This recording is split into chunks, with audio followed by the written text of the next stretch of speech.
Hola, hola, hola, ¿cómo estás? Una vez más estamos en Negocios son Negocios, hoy cumpliendo nuestro 10º programa al aire acá en Radio Capital, Vivo TV, así que estamos muy felices por haber llegado a esta meta. Agradecemos a los amigos, a Karina y Fernando, por esta posibilidad enorme de sentirnos tan bien, tan cómodos acá, trabajando conjuntamente. Y bueno, y hoy vamos a vamos a comenzar conversando en un programa especial también de la Fundación Atlas para una Sociedad Libre. Vamos a conversar con Andrés Guevara, un Senior Fellow de CEDICE, un think tank venezolano. ¿Qué es un think tank para las personas que no conocen? Es una traducción de la palabra tanque, de concepto, tanque de pensamiento en inglés, que son organizaciones sin fines de lucro, ONGs que promueven ideas, que defienden instituciones, como es el caso de CEDICE, que desde Caracas, liderado por Rocío Guijarro, una gran amiga, desarrolla esta actividad. Y vamos a hablar hoy con Andrés Guevara para ver cómo está la situación de Venezuela hoy en día. ¿Cómo estás, Andrés? ¿Qué tal, Martín? Ante todo, pues sumamente agradecido por la invitación y por supuesto por el interés que tienen de cara a lo que sucede en Venezuela. Muchísimo gusto abordaré las preguntas que me hagan para intentar explicarle a la audiencia lo que estamos viviendo. Bueno, en primer lugar, nuevamente muchas gracias por esta posibilidad de charlar con vos.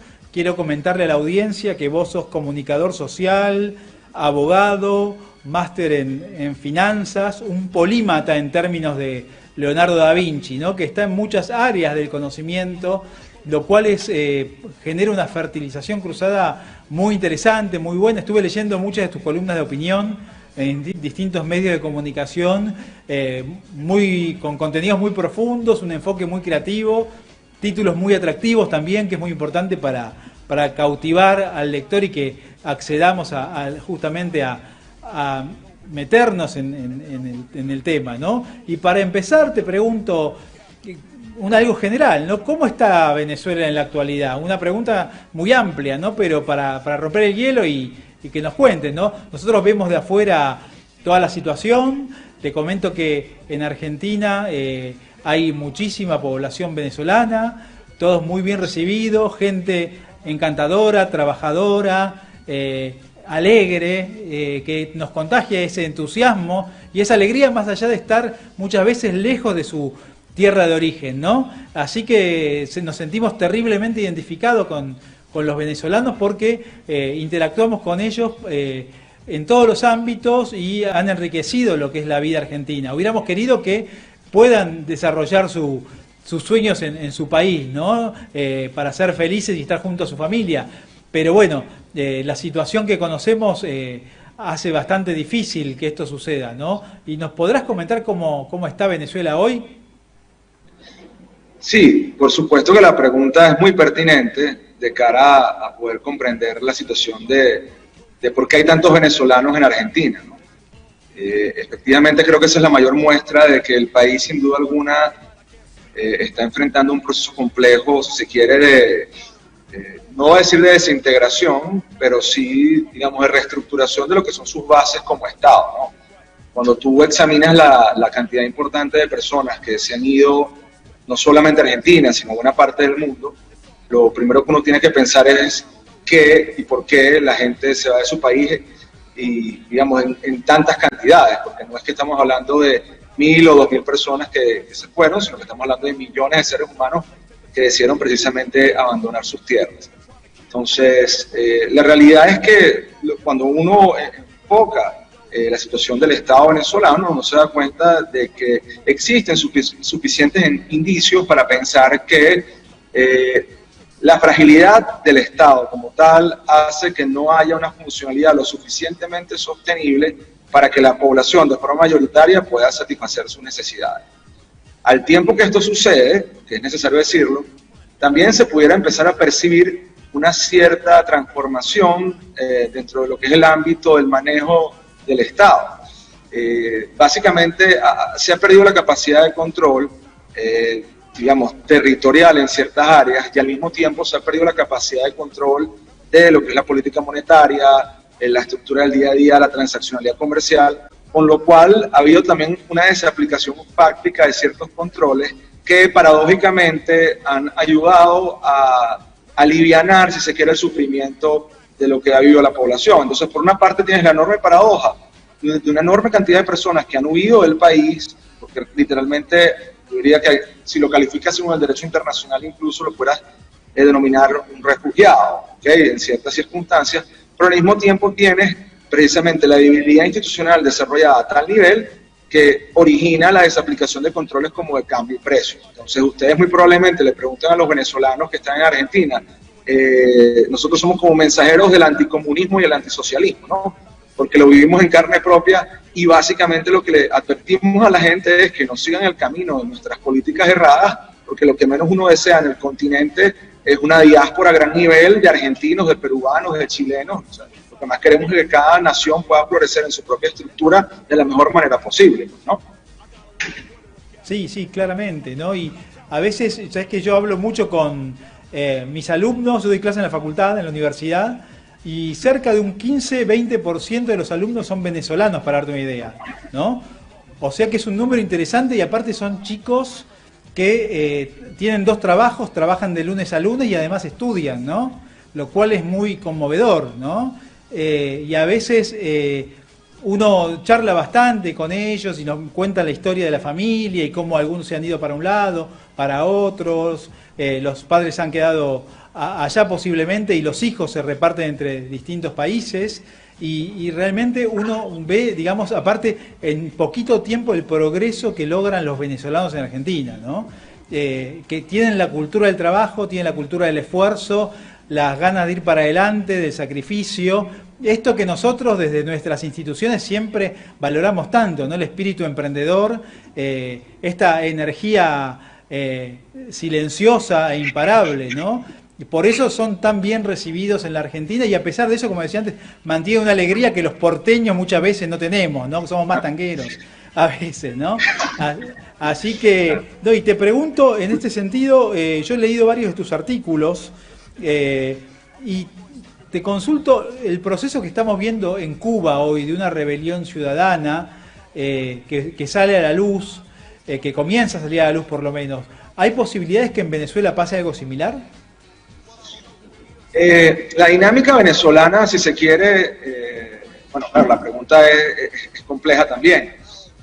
Venezuela, si uno la examina, no estaba exenta de protestas en los últimos 10 años. O sea, sería tanto limitado a aislar procesos tales como las protestas de 2014, las protestas del año 2017, las protestas del año, bueno, todo el proceso, digamos, el llamado interinato del año 2019 con Juan Guaidó.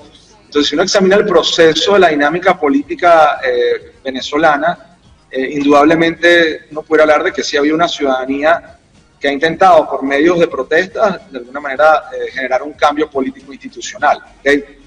En el caso cubano, pareciera que las protestas tienen una suerte de carácter novedoso, porque pareciera que es la primera vez, bueno, la primera vez no, pero al menos sí la primera vez en muchos años en los cuales, con el cual, de forma sistemática, la población intenta rebelarse frente a la autoridad que detenta el poder, buscando ciertas reivindicaciones sociales que además, sociales y políticas, ¿no? Que han sido también potenciadas por todo el tema de la crisis pandémica. Pareciera que en el caso venezolano, ese hilo conductor, no voy a decir que esté agotado, pero yo sí lo veo más, había un proceso de enfriamiento dentro de la dinámica social y pareciera que los factores políticos mayoritarios están más encaminados hacia una suerte de transaccionalidad. De allí también el tema de las recientes mesas de negociación en México, y pareciera que la oposición y el gobierno, bueno, pongo gobierno entre comillas porque es un término polémico, darle legitimidad a quienes detentan el poder, pero bueno, para no entrar en disquisiciones politológicas, pareciera que hoy el cuadro político está moviéndose más hacia 2 grandes vertientes. Una, que es la de una negociación y una transaccionalidad en la cual básicamente el poder se mantenga en un eje chavista coordinado de forma transicional, y otra que yo diría que no sé si es minoritaria o no, pero que plantea más una salida de facto del poder, que hasta ahora lamentablemente no ha logrado catalizar una ruptura dentro de los ejes, digamos, de la propia dinámica del chavismo.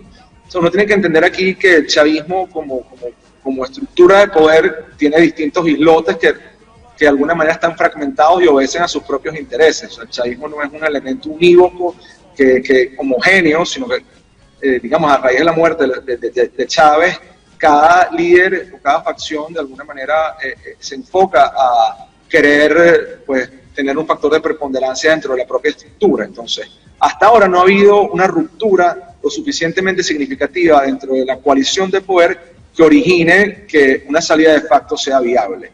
Entonces, yo no veo en este momento una salida de facto del poder, veo mucho más posible una salida transaccional en la cual el chavismo siga en el poder o una parte del chavismo siga en el poder, detentando también el poder una oposición, ¿cómo se llama?, mucho más moderada, entre comillas. Eso, y perdón que me extienda en la respuesta, pero tampoco quiero tener un monólogo acá, de alguna manera eso también trae un tema de debate, que es el tipo de sociedad al cual tú aspiras, ¿no? Parte de mis artículos lo mencionaba, yo tengo una enorme preocupación porque creo que no basta con salir del chavismo del poder, sino también qué tipo de sociedad quieres tú de cara a una transición democrática. ¿Quieres una sociedad abierta? ¿Quieres una sociedad fundamentada en principios republicanos? ¿O simplemente quieres tú la traslación de poder de una figura a otra, pero básicamente con los mismos principios? Y eso va desde el plano económico, digamos que puede ir con un proteccionismo empresarial, hasta el plano político, en el cual básicamente no haya una profundización en la toma de decisiones por parte de la ciudadanía. Sí. Sabés que nosotros, vinculado con lo que vos comentabas, seguimos muy fuertemente por la televisión lo que sucede en Venezuela, las distintas alternativas, negociaciones, idas, vueltas, y también vemos, por ejemplo, las largas colas para cargar gasolina, nafta, lo que llamamos acá nafta, de los ciudadanos, y a veces pienso que uno de los milagros del socialismo es lograr que el país petrolero por naturaleza no tenga gasolina y el país productor de carne por naturaleza, que es Argentina, no tenga carne en las góndolas de las carnicerías, ¿no? Logran esta locura que se está dando, ¿no? Y te pregunto, ¿la recuperación del precio del petróleo le ha dado más oxígeno económico al gobierno, digamos, comparado con el inicio de la pandemia, ¿no? Donde había precios negativos incluso en los países en Medio Oriente? Sí, y bueno, dos cosas, ¿no? La primera es que lo que mencionas es sumamente acertado. De hecho, yo siempre recuerdo la famosa frase de Milton Friedman del Sahara y el desierto, que bastaba que le dieras el control del desierto al gobierno y seguramente ibas a tener escasez de arena. Creo que eso aplica básicamente a cualquier modelo de economía centralizada. En el caso venezolano no es la excepción. O sea, la gran tragedia que vive Venezuela en el tema de la nafta o la benzina, como le dicen en Chile, o la gasolina, como le decimos en Venezuela, es precisamente que no solamente era una empresa que digamos, estuvo estatizada durante años, sino que además todo lo que se hizo para poder, de alguna manera, generar disrupción en el cálculo económico y en la viabilidad financiera de PDVSA se hizo. Con lo cual, pues básicamente no tienes gasolina en el país o tienes una enorme escasez. Como bien menciona, sobre todo en el caso de las regiones, aunque también afecta a Caracas, pero en el caso de las regiones es mucho más crítico. Estamos hablando de que tú puedes pasar semanas intentando buscar gasolina, salvo que la compres en el mercado negro, pero en el mercado negro un litro de gasolina puede estar a $5 el litro, cuando el promedio de lo que se vende en el país no subsidiado es de 0,5. Entonces estamos hablando que son 10 veces más el promedio, entonces no sé, llenar el tanque de una camioneta puede costar $500 en vez de 50, ¿no? Nosotros vivimos una dolarización de facto. Ahora, respondiendo a la pregunta, para no irme por las ramas, indudablemente el gobierno venezolano cuenta hoy con mayor flujo de caja que hace algunos meses, ¿okay? La razón de esto es que en la práctica no solamente hay un tema de incremento de los precios del petróleo, que bien mencionaba, sino que también de alguna manera se han comenzado a desarrollar mecanismos alternos para poder evadir las sanciones, para poder colocar crudo, sobre todo en los mercados asiáticos, ¿okay? Entonces, se utilizan ciertos vehículos que en Oriente Medio y en Asia, pues de alguna manera están recibiendo el petróleo venezolano, y bueno, ya no estás en cero, sino que empiezas tú también a recibir algo de ingresos, con lo cual también, pues valdría la pena, es un tema que genera mucho debate aquí, plantearse hasta qué punto las sanciones que tiene Venezuela como Estado están siendo eficientes de cara a generar una transición en el poder. Eso, por supuesto, es un tema muy complejo, porque hay quienes dicen la pseudoapertura que se ha venido dando en Venezuela de controles o desaplicación fáctica, tal vez no se hubiera dado nunca si no se le hubiese torcido el brazo al gobierno, de forma tal que se hubiera visto obligado a eliminar ciertos aranceles, a desaplicar control de precios y de cambio, porque, digamos, al tener otra vez flujo de caja, pudiera seguir con su política estatista, etcétera, etcétera. Lo cierto del caso es que el PIB venezolano hoy, tú pudieras estar hablando de una economía que pudiera estar rondando alrededor de los 60.000 millones de dólares, ¿ok? Que eso nos aproxima a los números de 1940, 1950, comienzos de la década de 1950, con lo cual hemos tenido un retroceso de casi 70 años en cuanto al tamaño de nuestra economía. El ingreso per cápita en Venezuela muy probablemente esté por debajo de los $2.000 en promedio, anualizado, con lo cual, pues, creo que incluso si tú lo mides, estamos por debajo de Haití. Por supuesto, es un país con muchísima disparidad, porque al tiempo que te digo esto, también te puedo decir que es un país en el cual vas a ver Ferraris, vas a ver Porsche, vas a ver carros de alta gama, que también tienen un mercado, ¿no? Entonces, sobre todo de personas que pues tienen acceso a una riqueza que es bastante, por lo menos suspicaz, no lo puedes generalizar, pero ¿quién genera, digamos, $420.000 en excedentes en un país que está profundamente diezmado? Entonces, probablemente sea alguien allegado al gobierno. No es la regla, o sea, no me gusta generalizar, porque también eso entra en un debate ideológico de hasta qué punto tú estás, digamos, pechando o cuestionando la generación de riqueza. Entonces, yo me cuido mucho, pero sin duda alguna tengo ciertas sospechas del tipo de economía y dinámica que estamos generando en el país. Sí, y justamente te iba a preguntar para cerrar, y dado que este programa se llama Negocios son negocios, ¿qué ámbito hay para el desarrollo de la actividad privada, no rentística, digamos, no vinculada a negocios del Estado en Venezuela, si es que lo hay? ¿O es un negocio informal, pequeño? A ver, eso es una pregunta muy buena por dos razones. La primera es que desde que se dice libertad, creo yo que siempre se está de alguna manera generando una doctrina importante. Una doctrina tal vez puede sonar un poco pretencioso, pero si hay muchos trabajos, si se quiere, auspiciando al pequeño y al mediano empresario a través de todo lo que aquí llamamos el emprendimiento, ¿no? Y al mismo tiempo se están desarrollando pues trabajos para entender un poco el entorno microeconómico venezolano. Al mismo tiempo yo en la escala profesional, además de ser fellow de CEDICE, formo parte de una consultora que es OVNIS, y en esa consultora, o sea, creo que es un trabajo muy bonito porque tanto en mi labor en CEDICE como en OVNIS como tal, pues estamos dedicados a de alguna manera entender la noción de empresarialidad en el país. ¿Okay? Oportunidades hay bastantes porque esto es una tierra, si se quiere, arrasada. Precisamente la diáspora ha originado una enorme migración de talento humano, una enorme subcapitalización de las empresas, y precisamente hasta ahora el modelo rentista o la renta petrolera es insuficiente para mantener, digamos, la economía tal y como la había conocido el venezolano, digamos, a través de la historia. El acceso al crédito está restringido, ya no hay divisas preferenciales, entonces el venezolano está empezando a comprender que la noción de empresarialidad se fundamenta en la creación de riqueza.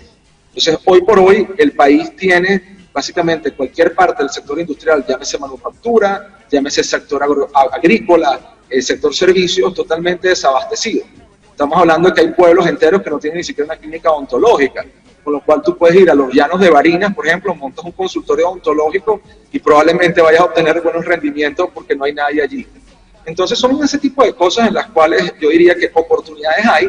El enorme tema que tienes tú es el riesgo país, ¿okay? La falta de seguridad jurídica, o sea, yo te estoy diciendo, hay muchas oportunidades porque tienes un país que está fundamentalmente desabastecido, o sea, tú puedes montar cualquier cosa acá, pero al mismo tiempo tienes un tema de seguridad jurídica y el doing business venezolano. No termina de haber una sinergia entre las oportunidades y el respeto al Estado de Derecho y la facilidad de hacer negocios en el país. Falta mucho trecho por recorrer en la creación de compañías. El gobierno o las autoridades de turno, de nuevo para mantener diatribas, tienen que ser mucho más consistentes de cara a poder brindarle a las personas facilidades para constituir negocios. Muchas veces los capitales, si no están de alguna manera respaldados por ciertas garantías de las autoridades, corren riesgos, digamos, de cara a verse, no voy a decir expropiados, porque hasta ahora no he visto expropiaciones, por el contrario he visto más bien devoluciones de tierras. ¿Okay? Aquí de nuevo estamos en una suerte de perestroika caribeña, pero, digamos, indudablemente esa espada de Damocles que tienes tú de inseguridad jurídica es muy grande y el riesgo país sigue siendo elevado. Pero no, riesgo y retorno en temas financieros, creo que lo sabrás tú mejor que nadie, implica grandes ganancias. Entonces yo les diría, no pierdan de la vista al país, porque ciertamente es un país que además es un mercado con 25 millones de habitantes, con una capacidad de consumo, sobre todo en ciertos sectores AB, que no puede ser menospreciada. Estamos hablando de un mercado de unos 4 millones de personas. Entonces, a mí no me gusta, y esto lo digo como de cierre, a pesar de las difíciles circunstancias y de los embates que el socialismo ha causado en el país, ir en foros internacionales y en entrevistas internacionales victimizándome y dar lástima, ¿no? O sea, uno como venezolano tiene que reconstruir el país sobre la base de lo que tiene y no ir con un discurso plañidero, sino con un discurso más bien propositivo. Me tocó este país, voy a reconstruirlo con las herramientas que tenga disponibles y con base en los principios en los que creo. Y ese básicamente es el mensaje y las ideas que yo quisiera destacar el día de hoy. Andrés Guevara, muchísimas gracias por la posibilidad de conversar con vos. Muchas gracias a Rocío Guijarro de Se Dice Libertad por esta posibilidad. Y bueno, seguimos hablando, nos vemos próximamente y invitamos a todos los oyentes a que te sigan por distintas redes sociales y que googleen tu nombre y tus artículos que son no tienen ningún tipo de desperdicio y tienen una vigencia terriblemente actual. Un gran abrazo, Andrés. Muchas gracias. Chao. Chao, chao. Bueno, vamos a un corte y continuamos en breve. Gracias.